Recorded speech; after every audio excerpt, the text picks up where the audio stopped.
Hello friends, चल आज हम बनाए पनीर तरकारी। तो पनीर तरकारी बनाए पे देखि पारथो मामा पनीर काट दउची स्क्वायर शेप रा। एट देखि पारथो कैप्सिकम आ एबे मामा काट दउची आलू। आलू को भी छोटे छोटे क्यूब शेप रे काट देबार अछि। तापरे आलू को दी थर धोई देबा काहेकि आलू रे तो बहुत धूली थाए ही एमती रे सब परिबा को दी थर ही धोइबा कथा। तो मु दी थर धोईदेली देखिपारे आलू आ पनीर एका एका साइज रही। तो एटा है कैप्सिकम एटा को छाण नहीं बट ए दुटा को छाणबार अच्छी। तो तेल पकईदेली ये मामा कहूँ गरम हो सारा पर आलू पनीर आगुआ पकईदबा।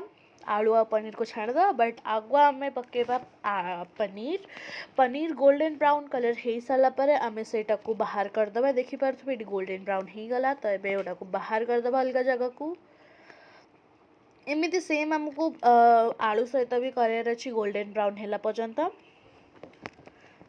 ये देखी तो आमर हेटा है बारी टमाटो मो मामा हर ओ टेरेस गार्डन ये भी मामा नड़िया कर दउची। मसला देखिपारे काजू अदा पनीर टमाटो तापर जीरा मगज आउ नड़िया कोरा आउ क्षीर एबे ए सब तक को आम बाटी देबा भल भाव।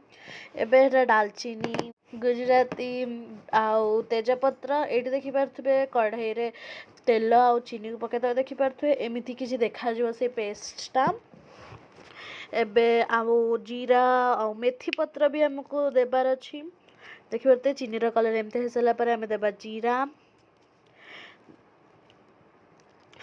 तेजपत्र डालचीनी आ सब गुजराती सब एमती पकई देकी गोली देबार अच्छी। तापर यही पेस्टा को भी हम पकई देबार अच्छी।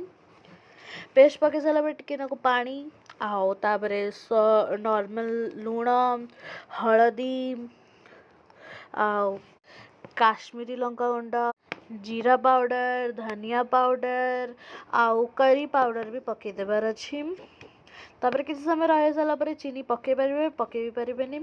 तापर आम पकईले कैप्सिकम तापर पनीर पनीर आउ आलू को छाणा ओडा को पकईदबा।